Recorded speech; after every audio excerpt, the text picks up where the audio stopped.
Welcome back to Jako TV.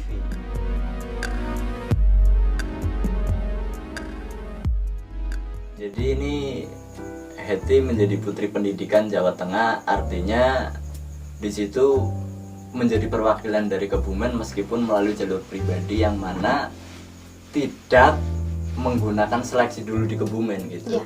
Artinya ya ke dinas pendidikan hanya ngasih tahu aku mau maju ke provinsi nih karena waktu itu memang dinas pendidikannya nggak ngadain gitu. Dan di situ ketika kamu di sana proses seleksinya seperti apa? Proses seleksi. Jadi lombanya itu dulu di Magelang. Seleksi awal sih udah seleksi tahap kayak berkas gitu loh.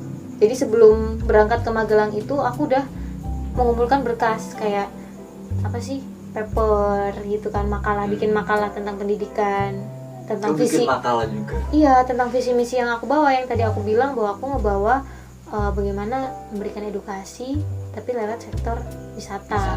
Itu. Terus akhirnya sampai seleksi berkas udah diloloskan dari pihak provinsi, terus suruh berangkat ke Magelang. Oke, tapi itu berkas sorry ya. Selain makalah, terus visi misi, ada lagi nggak? Kalau seandainya aku pengen jadi putra pendidikan, itu apa lagi yang aku perlu siapkan? Yang pertama pastinya CV. Oke. CV. Terus itu tadi apa? Makalah yang beserta program kamu. Ketika kamu jadi duta pendidikan, jadi putra putri pendidikan tuh Mau ngapain? iya, apa yang akan kamu bawa, materi yang akan kamu bawa tuh apa, visi misi yang kamu bawa apa, itu perlu disertakan di makalah itu tadi. Terus waktu itu tuh suruh piagam kalau punya. Kalau punya ya, jadi seleksi kayak gini tuh nggak mengharuskan kamu punya piagam yang segudang kok, nggak harus kayak gini iya. juga gitu ya. Piagam kalau punya aja gitu. Itu sebagai pendukung lah. Pendukung, nilai plus banget. Nilai plus banget. Ya, terus apa ya waktu itu? Ini kayak foto pas foto gitu, mungkin foto setengah badan, foto full badan. Karena kan dilihat, ini kayaknya good looking nih. Karena kita nggak bisa memungkiri bahwa yang namanya duta itu harus terlihat good looking. Iya, Good looking itu nggak harus cantik, betul. nggak harus putih, nggak harus tinggi, Betul. teman-teman. Jadi kalau kalian masih memaknai bahwa good looking itu harus cantik, harus tinggi, harus putih, itu salah banget. Harus kurus, salah banget. Salah banget. Ada orang yang gendut tapi cantik. Kelihatannya. Gitu. Iya, menarik ya kan. Yang penting kan itu, karena duta wisata dia jadinya duta pendidikan, yang dia dutaan kayak gitu tuh ya tetap akan menjadi role model. Betul. Dan yang penting mungkin attitude gitu. Nice, itu utama banget sih, attitude. Utama banget ya. Utama banget. Artinya yang besar atau yang berat ketika mau mendaftar menjadi putra atau putri pendidikan itu adalah konsep di kepala kita kan. Iya. Ketika kita nanti di sana itu mau ngasih apa nih gitu. Konsep seperti apa, ide seperti apa mengenai pendidikan gitu. Nah, waktu itu kamu mainnya di sektor wisata. Iya. Itu gimana? Maksudnya mendidik atau gimana? Jadi karena aku mau mensiasati bahwa aku basicnya dari duta wisata yang pertama. Okay. Jadi kenapa nggak aku gabungin nih, aku compare aja dari wisata jadi edukasi. Nah, terus akhirnya kayak muncul ide, kayaknya untuk memberikan maksudnya metode pembelajaran lewat pariwisata oke juga nih gitu kan.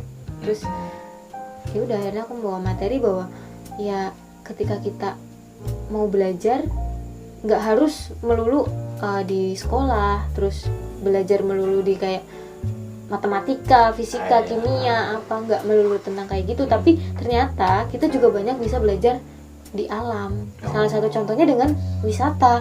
Mungkin contohnya kayak membuat desa wisata. Desa wisatanya ini mungkin nanti bentuknya laut deh, taruhlah laut ya. Nah, nanti kan kalau misalkan awal-awal masuk itu kita langsung disuguhkan dengan pemandangan, mungkin nanti ada TPI, tempat pelelangan ikan. Nah, kita kan bisa belajar dari situ. Mungkin nanti ada pemandu wisata yang dimana di situ mereka berperan sebagai pemandu dan pengedukasi juga. Jadi kayak ikan yang ada di sini itu ikan-ikannya ada ikan ini, nama latinnya ini. Terus kayak ikan ini bisa dimasak, ikan ini nggak bisa dimasak, terus ya pokoknya edukasi seputar wisata kayak gitu. Artinya nggak cuman sekedar plesir senang-senang, cuman ketika dia ke sana juga mengandung edukasi gitu. Ketika pulang membawa pengetahuan. Iya, dan latar belakang yang aku ambil adalah karena masyarakat pesisir di Kebumen itu masih sangat menyepelekan soal pendidikan.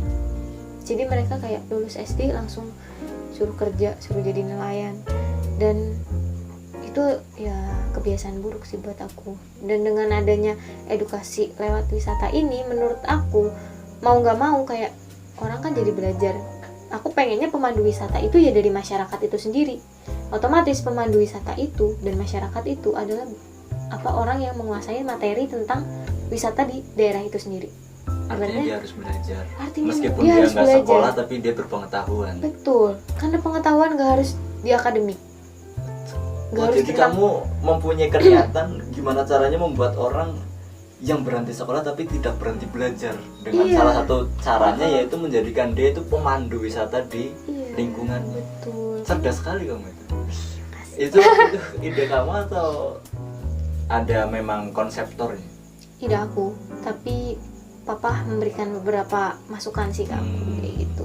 Ya awalnya aku mencetuskan kenapa aku milih wisata di compare sama pendidikan ya papa aku sih, karena papa aku, coba kamu punya basic di wisata, kamu bisa nggak gabungin wisata sama pendidikan gitu. Jadi kayak oke, aku harus mikir akhirnya sampailah ke ide itu. Dan karena aku juga survei dulu kan ke masyarakat pesisir, bahwa mereka biasanya setelah lulus SD atau SMP mereka langsung merantau. Pokoknya dapat duit caranya ya dari merantau. Tuh akhirnya menurut aku mereka justru nggak mencintai daerah mereka sendiri gitu. Artinya dengan tidak merantau pun kamu bisa berpenghasilan gitu. Bisa, dan bisa belajar juga. Bahkan bukan cuma belajar, justru dia jadi pengajar bagi orang lain. Keren nggak tuh? Keren banget. Nah akhirnya kamu ke Magelang tuh bawa konsep itu. Iya, ke Magelang bawa konsep itu. Terus di sana karantina. Jadi di Magelang tuh di karantina tuh kayak apa ya? Ya karantina deh. Karantina gitu. deh. Ya ini selama masa pandemi orang yang tadinya nggak tahu karantina itu apa jadi tahu. Iya, intinya di karantina selama 14 hari bukan? Enggak, ya, emang kena COVID. Cuma 3 hari kalau nggak salah. 3 hari. 3 hari di karantina, dan selama karantina itu ya penilaian juga. Attitude nomor 1. Ketika kamu menjadi daftar duta-dutaan kayak gini, yang pertama harus kamu siapkan adalah attitude. Etika ya. Itu adalah nilai utama sebenarnya. Karena ketika kamu udah punya beban seperti ini, betul, kalau attitude kamu buruk, kamu akan membawa mencoreng nama diri kamu sendiri, dan mencoreng ini nih, logo-logo ini yang ada di sini. Gila, Putri Pendidikan kok kayak gitu tingkahnya misalnya gitu kan jadi. Nah itu pesertanya berapa ya? Semuanya dikumpulin di Magelang dari semua wilayah di Jawa Tengah gitu. Iya, dari waktu itu ada berapa ya? Wah, lumayan banyak sih. Mungkin pokoknya ada 10 pasang lebih lah. 10 pasang lebih. 10 pasang. 10 pasang maksudnya putra-putri. Ada banyak pokoknya. Untuk seleksinya kan karena mereka sudah di seleksi berkas dulu kan. Jadi kalau yang gak lolos seleksi berkas ya mereka nggak berangkat karantina gitu. Waktu itu kalau nggak salah sekitar 10 lah. Sekitar 10 pasang gitu. Terus selama karantina itu sudah ada penilaian, dan penilaian lainnya itu dalam hal seperti apa? Ada wawancara. Ya wawancara pastilah. Jadi ketika ada seleksi wawancara kayak gini, yang diuji adalah public speaking kalian. Pantesan aku pinter banget ngomongnya, ternyata sudah teruji. Iya, jadi aku nggak bisa berbohong ya bahwa soft skill itu sangat penting. Iya. Justru kayak aku ngerasa bukan nggak penting ya pembelajaran akademik, tapi aku banyak memanfaatkan sampai pada Heti yang hari ini itu justru banyak di soft skill. Jadi jangan hanya cuman hard skillnya aja yang diasah. Betul. Tapi soft skill itu ternyata memang sangat dibutuhkan. Terutama pas wawancara kayak gini. Wawancara kan nggak harus pas daftar duta-dutaan. Iya. Ngelamar kerja ada wawancara nggak? Ada dong. Kan? Nah itu Ngelamar anaknya orang ada wawancara. Oh iya bener. Calon mertua. Pengalaman ya. Pengalaman kalau ini. Sorry ya, jadi pribadi. Iya. Apa intermezzo ya teman-teman. Terus selain wawancara, Saya wawancara unjuk bakat. maksudnya apa tuh? Kayak kamu bisa ngapain nih? Ya, penampilan bakat. Jadi waktu itu disuruh menampilkan bakatnya masing-masing. Kamu ngapain waktu itu? Waktu itu, pas itu aku ditanyain, kamu nampilin bakat apa? Aku jawab, semua yang saya bisa. Oke, itu Jadi- ada berapa? Jadi aku bingung ya, waktu pas ini belajar dari belakang dulu ya. Aku tuh waktu pas ikut duta wisata kan ada unjuk bakat juga. Iya. Nah, kenapa aku bisa dapet gelar Mbak Kreativitas itu adalah salah satunya dari situ. Mbak Kreativitas tuh kalau di duta wisata yang sekarang tuh kayak Mbak berbakat. Mbak berbakat. Nah, Banyak bakatnya gitu ya lah ya. nggak harus banyak sih, Nggak intinya harus banyak. bakatnya bagus gitu. Oh, oke, siap. Waktu itu aku nampilin ya apa yang aku bisa, dari aku main biola, terus aku teater, monolog, baca puisi, sama nyinden. Aku compare jadi satu dalam waktu 5 menit. Dalam waktu 5 menit. Dalam waktu 5 Gimana menit. caranya itu? Ya itu konsep sehari. Pikirnya ya intinya kalau di drama-drama kan biasanya ada musik-musik dulu tuh sebelum masuk kan. Nah, itu biolanya tuh. Iya. Dan itu aku nulis naskah sendiri monolognya. Gimana bunyinya gimana? Aduh, bunyinya ya lupa. Tapi intinya ceritanya adalah tentang seorang wanita atau anak muda lah ya, kalau di waktu itu anak muda yang benci banget sama negaranya sendiri, justru sama tanah airnya sendiri. Jadi dia membenci tanah airnya sendiri. Karena apa nih? Nah, salah satu problemnya adalah karena keserakahan orang-orang yang punya wewenang. Jadi kedua orang tuanya meninggal karena keserakahan mereka ini. Nah, di situ tuh benar-benar kayak dihajar di situ, nyampe harus dalam banget nih. Ini soalnya hubungannya sama orang tua. Aku mikirnya kayak harus sampai, kalau bisa sampai nangis, sampai benar-benar teriaknya ya itu ungkapan hati banget. Ungkapan hati, bukan yang sekedar teriak. Iya. Tapi pakai sinden nggak teriaknya? Wah, Enggak, juga ya. sindennya di akhir. Oh, Jadi sindennya aku di akhir. aku compare sama kayak sinden karena kayaknya ini masuk nih kalau pakai iringan gending Jawa, alur ceritanya. Akhirnya aku iringan selama monolog tuh pakai gending Jawa. Di endingnya aku nyinden, baca puisi dulu. Jadi kayak puisi. Iya, aku memang salah kayak nggak menghargai tanah airku sendiri, tapi ini mungkin bisa menjadi pembelajaran. Nah, intinya kayak gitu buat orang-orang yang punya wewenang supaya nggak menyakiti orang lain yang mungkin mereka sangat mencintai negaranya sendiri, tapi gara-gara mereka justru mereka kehilangan semuanya, kayak gitu intinya. Terus habis itu sambil nyinden, udah deh kelar. Dan pas pengumuman aku juga nggak nyangka kayak Mbak berbakat gitu, nomor 8 kalau nggak salah, nomor P08 gitu. Wah, gua nih gitu. Udah maju aja gitu. Dan ternyata memang penampilan aku waktu itu memukau gitu menurut orang-orang. Ya menurut aku sih masih biasa aja sih. Jadi kamu itu kalau di finalisnya kriterianya apa, Mbak berbakat itu tadi? Iya. Ini mungkin pertanyaan terakhir ya, mengenai yaitu apa ya, amanah atau julukan atau apa sih ini Putri Pendidikan Jawa Tengah itu apa? Sih ya. Apa ya? Gelar, disebut gelar ya, Gelar gelar sih tapi ya.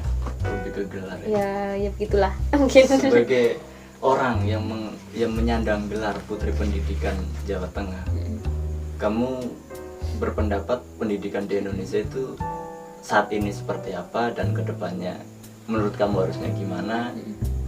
Mungkin kamu punya ide-ide situ brilian gitu, yang khususnya bidang akademik ya pendidikannya. Ya, jadi aku sebenarnya sedikit prihatin ya sama masyarakat Indonesia sebenarnya, bukan sama pendidikannya. Karena masyarakat Indonesia itu kebanyakan berpikir bahwa pemerintah itu seenaknya sendiri memikirkan pendidikan di Indonesia. Kayak contoh mungkin kebijakan-kebijakan baru yang dari kementerian, ya kan, dari Menteri Pendidikan yang baru gitu kan. Kebijakan-kebijakan itu sulit diterima sama masyarakat. It's okay, memang mungkin ada beberapa hal atau beberapa lapisan masyarakat yang memang nggak bisa menyesuaikan hal tersebut. Tapi ada baiknya kita sebagai masyarakat yang berpendidikan juga, ya kita percaya aja deh gitu sama mereka yang memang sudah diberi wewenang untuk memegang masalah pendidikan. Jadi bukan malah nyinyir di sosial media terus bilang wah pemerintah nih nggak mikirin soal pendidikan, wah pemerintah nih bikin kebijakan seenaknya gini-gini. Mereka membuat kebijakan itu pasti mereka udah mikirin. Nggak mungkin lah ibaratnya setingkat menteri pendidikan memberikan kebijakan itu nggak dipikirin dulu kan, nggak mungkin. Ya kita sebagai masyarakat yang punya pendidikan yang ibaratnya lebih baik lah pendidikannya, ya harusnya kita justru memberikan edukasi ke masyarakat yang belum paham bahwa kita sama-sama percaya sama pemerintah kita, bagaimana cara pemerintah kita mengelola pendidikan di Indonesia. Karena menurut aku beberapa kebijakan dari kementerian, dari pemerintah itu ya pasti ada baiknya, ada positifnya, walaupun mungkin belum bisa diterapkan di semua lapisan masyarakat. Karena seperti kita ketahui ya, lapisan masyarakat kan macam-macam. Ada yang mungkin menengah ke bawah atau mungkin di bawah banget kan, di pedalaman-pedalaman contohnya. Ada yang mungkin udah high class. Kalau untuk yang high class kita nggak bisa nggak usah komen lah. Ibaratnya mereka pasti akan dengan mudah untuk menyesuaikan diri dengan kebijakan yang baru. Tapi kalau untuk yang menengah ke bawah, apalagi yang di pedalaman, yang ibaratnya mereka untuk tersentuh akses yang modern itu masih sulit. Memang sulit untuk menerapkan itu, tapi kan itu bukan semata-mata berarti menjadi, ya memang tanggung jawab pemerintah sih. Cuma kan bukan semata-mata kita menyalahkan pemerintah, wah pemerintah nih gimana sih nggak becus ngurusinnya, yang di pedalaman nggak dipikirin gini-gini. Justru kita harusnya punya kesadaran tinggi. Kalau kita tahu pemerintah kita nggak bisa ngadepin itu, ya kita bantu. Iya kan? Iya sih. Harusnya kita bantu, bukan kita nyinyirin. Harusnya kalau kita tahu pemerintah kita nggak mampu, ya kita bantu. Dengan cara apa? Ya salah satunya memberikan edukasi yang ibaratnya enteng-enteng aja lah. Di pedalaman-pedalaman kan yang paling penting bagi mereka sebenarnya adalah bagaimana pendidikan itu nanti ketika lulus itu bisa jadi duit. Di pedalaman itu masih seperti itu pemikirannya, kita nggak bisa bohongi. Belum berpikiran bahwa aku pendidikan itu untuk mendapatkan gelar, untuk mendapatkan gelar sarjana yang nyampe profesor atau apa gitu-gitu. Belum kepikiran sampai situ. Mereka pikirannya bisa punya pendidikan aja setara SD nih misalnya, itu udah untung banget. Yang penting habis itu kerja dapat duit, ya kan? Dan ini yang perlu kita belajar dari keadaan kita saat ini ya. Masyarakat kita harusnya membantu pemerintah. Bagaimana caranya gitu ya. Contohnya kayak aku bukan guru, aku bukan kuliah di pendidikan, berarti aku nggak akan jadi guru gitu. Tapi gimana caranya ketika aku menjadi putri pendidikan ini aku bisa membantu pemerintah untuk menuntaskan masalah pendidikan di Indonesia. Dan menurut aku masalah pendidikan nggak melulu tentang akademik. Seperti yang dari awal aku bilang, pendidikan itu nggak cuma akademik doang, tapi non akademik itu termasuk pendidikan. Salah satunya makanya aku bawa program edukasi lewat wisata ya, karena aku ingin mengedepankan masalah pendidikan non akademik, dimana pendidikan non akademik itu akan sangat bermanfaat buat masyarakat itu sendiri. Mungkin gini ya, maksudnya aku nangkepnya gini ya, entah benar atau salah nanti kamu yang jawab. Jadi kebijakan pemerintah pusat ya kayak kementerian itu memang untuk diterapkan di semua golongan, artinya semua daerah itu ada mengalami masalah gitu. Tapi bukan berarti dengan adanya masalah itu justru menjadikan kita hanya nyinyir, tapi tidak mencari solusinya bersama supaya tetap mereka teredukasi itu dengan cara seperti apa, yaitu kalau menurut kamu ya gotong royong dengan cara apapun itu kan? Iya. Makanya salah satu caranya yaitu mengembangkan masalah potensi non akademik. Masyarakat kalau dibelajarin soal akademik pasti udah pusing dulu, ya kan? Sekarang misalkan kayak umuran yang putus sekolah SMP, habis itu mereka umurnya udah tua, udah keburu tua. Apa mereka mau disuruh belajar tentang akademik lagi? Kan nggak mungkin kan? Nah, paling tidak mereka belajar hal non akademik. Salah satunya dengan keahlian. Kalian apa tuh? Ya macam-macam yang bisa menghasilkan uang. Contohnya ya kayak mungkin keterampilan nganyam, ngejahit, itu kan juga pendidikan. Tanpa kita sadari hal-hal seperti itu tuh adalah pendidikan, walaupun nggak masuk dalam pendidikan formal, tapi itu justru yang bermanfaat buat masyarakat kita. Dan ya itulah yang menurut aku kayak, makanya bagus sih kalau aku lihat ada sekolah-sekolah kayak apa sih, sekolah-sekolah yang kecantikan, terus sekolah tata busana, itu bagus loh. Karena itu tandanya yang mendirikan itu mereka berpikir bahwa pendidikan itu nggak hanya melulu tentang pendidikan formal yang berhubungan dengan akademik, tapi juga non akademik seperti kayak hal-hal tata busana, kecantikan itu juga bisa menjadi hal yang bermanfaat buat masyarakat, dan itu bisa memajukan pendidikan kita gitu. Ya artinya apapun kebijakan pemerintah yang khususnya dalam bidang pendidikan akademik mungkin baru mampunya segitu, ya udahlah gitu. Cuman kita yang kita harapkan apa ya kita aplikasikan sendiri aja gitu. Saling bantu membantu aja gitu. Karena kalau untuk pendidikan kayak akademik formal kita kan nggak bisa bantu banyak. Iya betul. Kita ibaratnya nggak punya wewenang untuk di situ kan. Apa kita terus menggratiskan sekolah mereka? Ya kalau kita punya yayasan sendiri, punya sekolah swasta, it's okay. It's okay. Itu sangat bagus. Tapi kalau kayak masyarakat biasa kayak aku, kayak masnya, yang mungkin kita nggak ada di label pendidikan, tapi kita ingin ikut memajukan pendidikan, ya gimana caranya? Ya udah, akhirnya kita gotong royong aja. Betul. Satu sama lain gimana caranya, apa yang kita bisa perbuat kita berbuat, yang mana itu demi saling membantu khususnya dalam hal edukasi gitu. Kalau kita punya keahlian jahit ya ngajarin tetangga atau mungkin siapa ngejahit gitu paling ya, supaya cepet gitu pertumbuhan SDM-nya.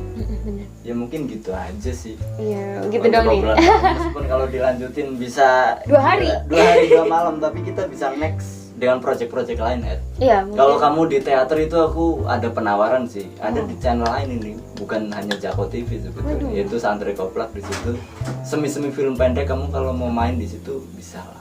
Di situ aku main juga. Siap. Terus mungkin nanti collab musik ya oke lah. Boleh, karena boleh. kamu sekarang ada di YouTube-nya ya? Ada, YouTube ya. YouTube-nya Heti Aulia juga. Itu cover ya? Cover. Dan itu sebenarnya baru aku buat pas pandemi kemarin. Karena aku pengen meningkatkan semangat teman-teman aku yang sesama musisi supaya mereka tetap produktif. Karena seperti yang kita ketahui lah, adanya COVID-19 ini kan membuat pekerja-pekerja seni utamanya nggak bisa ngumpulin masa, nggak bisa kerja. Betul. Ya kan, akhirnya mereka kayak, aduh gimana nih nggak punya pendapatan, aduh nih gimana nih nggak ada kegiatan apa-apa gitu ya. Salah satu aku pengen menumbuhkan semangatnya adalah di sini. Siap. Jadi bukan hanya sekadar cuma hobi-hobian, tapi ada misi lain. Ada Ketika misi kamu lain. membuat cover-coveran dan channel baru itu, Heti Aulia. Jangan lupa di subscribe dan ditonton videonya. Kalau penasaran dengan suaranya Mbak Heti, nanti di share ke teman-teman. Ini loh Putri Pendidikan ternyata bisa nyanyi juga. Gitu aja. Terima kasih banget ini. Udah ngobrol banyak dan aku mendapatkan banyak pengalaman sih dari kamu. Lebih muda dari aku tapi pengalamannya lebih banyak. Alhamdulillah. Khususnya dalam bidang prestasi ya, karena di CV ku itu nggak ada satupun yang bisa aku tuliskan prestasiku apa. Tapi kan soft skillnya banyak yang nggak bisa dituliskan di CV. Iya, soft skill itu nggak bisa ditulis di CV loh. Makasih atas pujiannya Heti. Assalamualaikum warahmatullahi wabarakatuh.